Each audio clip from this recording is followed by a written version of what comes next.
ക്രിയ ദൈവത്തിൻ്റെ അതിപരിശുദ്ധ നാമം വാഴ്ത്തപ്പെടുമാറാകട്ടെ.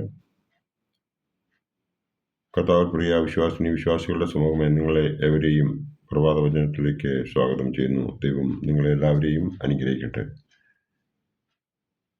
ഇന്നത്തെ പ്രഭാത വചന വിഷയം ഇരുമനസ്സ് ഉള്ളവർ എന്നതാണ്. അതായത് രണ്ട് മനസ്സ് ഉള്ള മനുഷ്യർ. മനുഷ്യ മനസ്സിലെ രണ്ട് ശക്തികളെക്കുറിച്ച്, അതിൻ്റെ പ്രാധാന്യത്തെക്കുറിച്ച് നമുക്ക് ഒന്ന് ചിന്തിക്കാം.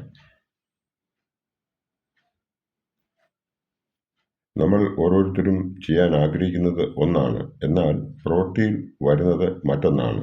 ഇതിനെയാണ് ഇരുമനസ്സ് എന്ന് പറയുന്നത്. നമ്മെ കൺട്രോൾ ചെയ്യാൻ പറ്റാത്ത അവസ്ഥ, അതായത് നാം എടുക്കുന്ന തീരുമാനങ്ങൾ നടപ്പിലാകാതെ വരിക. മനഃശാസ്ത്രം പറയുന്നത് സ്പ്ലിറ്റ് മൈൻഡഡ് എന്ന് ആണ്. ഒരു ക്രിസ്ത്യാനി പറയുന്നത്, അഥവാ നാം ചിന്തിക്കുന്നത്, നല്ലത് ദൈവം തോന്നിക്കുന്നു, മോശമായത് സാത്താൻ ചെയ്യിപ്പിക്കുന്നു. ഇതിനെയാണ് ഇരുമനസ്സ് എന്ന് പറയുന്നത്. പരിശുദ്ധനായ പൗലോസ് ശ്ലീഹ റോമർക്കെഴുതിയ ലേഖനം 7-ാം അധ്യായം 15-ാം വാക്യം മുതൽ നമ്മൾ വായിക്കുമ്പോൾ നമ്മളതിൽ കാണുന്നത്, ഞാൻ പ്രവർത്തിക്കുന്നത് ഞാൻ അറിയുന്നില്ല, ഞാൻ ഇച്ഛിക്കുന്നതിനെ അല്ല പകയ്ക്കുന്നതിനെ അത്രേ ചെയ്യുന്നത്. ഞാൻ ഇച്ഛിക്കാത്തതിനെ ചെയ്യുന്നു, എങ്കിലോ ന്യായപ്രമാണം നല്ലത് എന്ന് ഞാൻ സമ്മതിക്കുന്നു. ആകയാൽ അതിനെ പ്രവർത്തിക്കുന്നത് ഞാനല്ല, എന്നിൽ വസിക്കുന്ന പാപമത്രേ.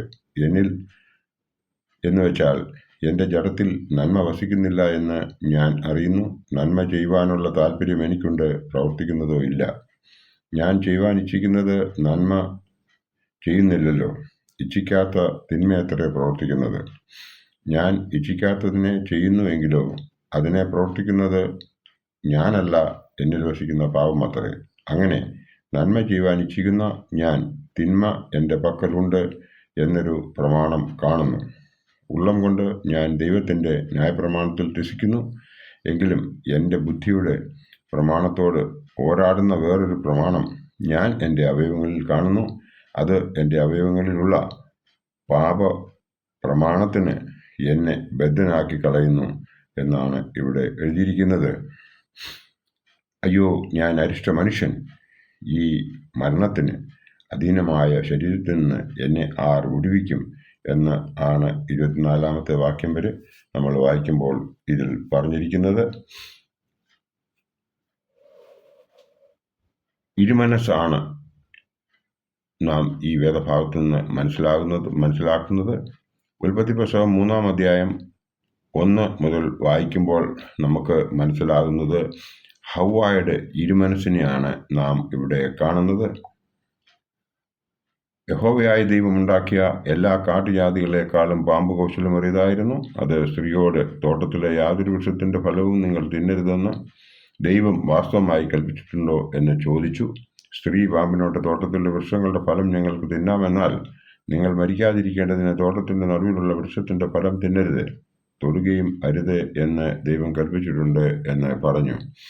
പാമ്പ് സ്ത്രീയോട്, നിങ്ങൾ മരിക്കയില്ല നിശ്ചയം എന്ന് പറഞ്ഞ് അവളെ കൺഫ്യൂസ് ചെയ്യുവാണ്. ഇവിടെയും അവൾക്ക് ഇരുമനസ്സ് ഉണ്ടാക്കി കൊടുക്കുന്നതായി നമുക്ക് കാണാം. ഉൽപ്പത്തി പുസ്തകം 21-ാം അധ്യായം വായിക്കുമ്പോൾ കാണുന്നത് അബ്രഹാം ശങ്കയിൽ ആകുന്നതായിട്ടാണ്. ഇവിടെ അബ്രഹാമും സാറായും ഇരുമനസ്സുള്ളവരായി നാം ഇവിടെ കാണുന്നു. ഉൽപ്പത്തി പുസ്തകം 17-ാം അധ്യായം വായിക്കുമ്പോൾ നാം കാണുന്നത് അബ്രഹാമിന് ദൈവം പ്രത്യക്ഷനാകുന്നതായിട്ടാണ്. തനിക്ക് ഒരു സന്തതി ഉണ്ടാകും എന്ന് പറയുന്നു. അപ്പോൾ അവൻ ഇരുമനസ്സ് ഉള്ളവനാകുന്നു.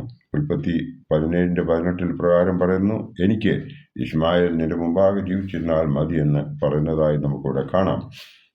ഇരുമനസ്സുള്ളവനായി കഴിയുന്നു അബ്രഹാം അവിടെ. ദൈവം പ്രത്യക്ഷപ്പെട്ടിട്ടും അബ്രഹാമിൻ്റെ സംശയം മാറുന്നില്ല. അപ്പോൾ നമ്മുടെ അവസ്ഥ എന്താകുമെന്ന് നാം ഒന്ന് ചിന്തിക്കേണ്ടതുണ്ട്. നമുക്ക് ഒരു മാറ്റം ആവശ്യമാണ്. ദൈവം മുമ്പാകെ നമ്മെ സമർപ്പിക്കുന്നുവെങ്കിൽ മാത്രമേ ആ മാറ്റം നമുക്ക് മാറിയിട്ട് നമ്മുടെ പരിശുദ്ധാത്മാവ്, നമ്മുടെ ഉള്ളിൽ വസിക്കുന്ന ആ പരിശുദ്ധാത്മാവ് നമ്മോട് പറയുന്നത് മാത്രം പ്രവർത്തിക്കത്തക്കവണ്ണം നമ്മൾ ദൈവത്തോട് പറ്റിച്ചേർന്ന് നിൽക്കുകയാണെങ്കിൽ മാത്രമേ അത് സാധിക്കുകയുള്ളൂ. അല്ലെങ്കിൽ സാത്താനാൽ നാം വഞ്ചിക്കപ്പെടും. എന്നതിന് യാതൊരു സംശയവുമില്ല. അങ്ങനെ സംഭവിക്കാതിരിക്കണം എന്നുണ്ട് എങ്കിൽ നാം നിരന്തരം പ്രാർത്ഥിക്കുന്നവരായിരിക്കണം, വചനം വായിച്ച് ഗ്രഹിക്കുന്നവരായിരിക്കണം എന്നുള്ളതിന് യാതൊരു സംശയമില്ല.